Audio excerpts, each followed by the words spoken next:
came to this realization recently that because I got into punk rock so young, it actually really formed a lot of philosophies that I have that I wasn't even aware of. Punk music wasn't ever supposed to be successful, and the punk movement in that kind of sense, it wasn't about, it was about changing things maybe, but it wasn't about success in the typical sense, especially in a, in a capitalist society or whatever. And I've realized that it's hard for me sometimes to chase after those things because even without realizing it, that seemed to be the wrong thing to be doing. But at the same time, you got to make a living and survive in New York.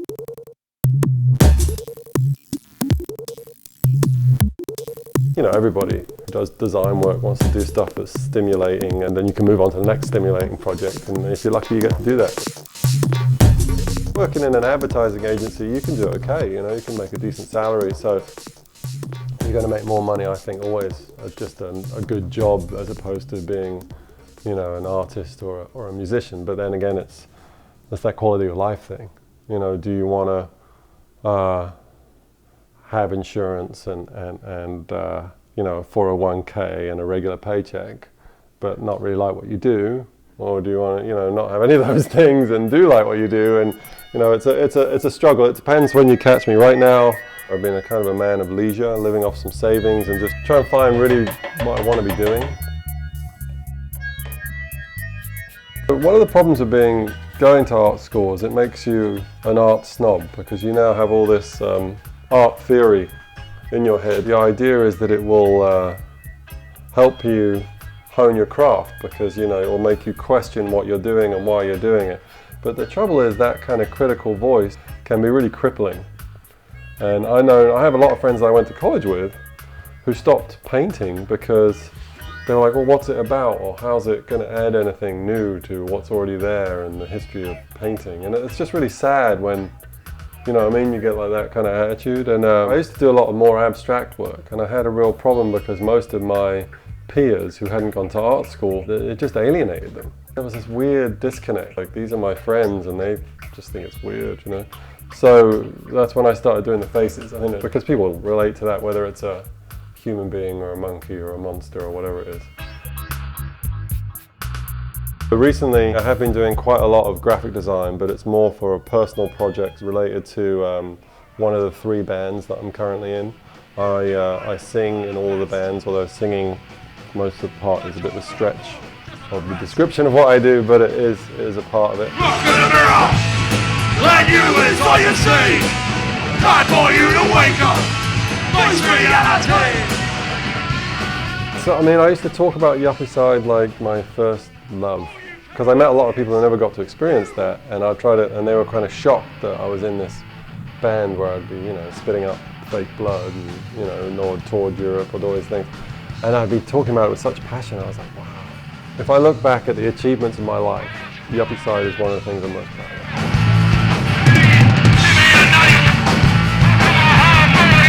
So I did Yuppie Side for 10 years, basically from 88 to 98. And then about 4 months ago, we had a reunion. When I was doing that initially, it was very, very cathartic for me to be in the band. Some of the songs are very, very personal, about struggles, internal struggles I was having, or relationship struggles, And so in that sense, it was actually like therapy, to be able to do that. And then to be able to go on stage and for 45 minutes, act like a complete nutcase and just let it out. Here's the mosh, and up his own wild. Baby, young nut, here I'm no child. Gonna take what was should be your man. Gonna act as hard as I can. Poor little sucker, got in my way. Now the ambulance has to take him away.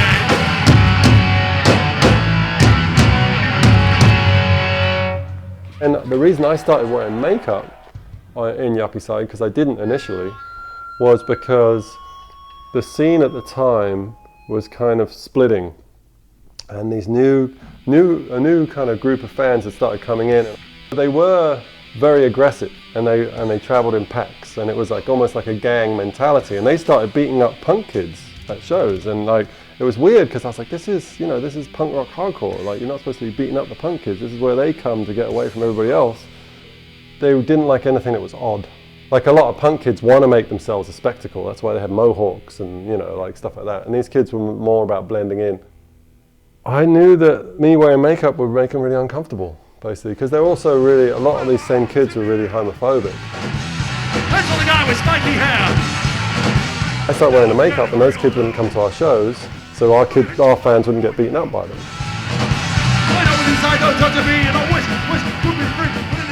I have thespian parents, you know. I was around the theatre. My dad actually ran a really famous theatre company in England in the 70s, and we went to the theatre all the time, and in a weird way I always joked that it was my chance to overact, you know, to be on stage, because I didn't really want to be an actor ever, but then I got my chance to be on stage, and so I really try and bring a level of performance to it. So this is the GIMP mask, and this one really does bother a lot of people. You know, it's a spooky looking thing. You know, every single painting I've ever done always has some kind of creepy something to it. Even the cute ones I did. Like the shirt I'm wearing is actually one of, like, I did this series of these kind of cute little weird creatures. And even there's an emotion in those eyes that are like, he's a little, you know, there's something. Every single one I've ever done. And so I don't know, it's there. And it's just like, that's my voice, I guess.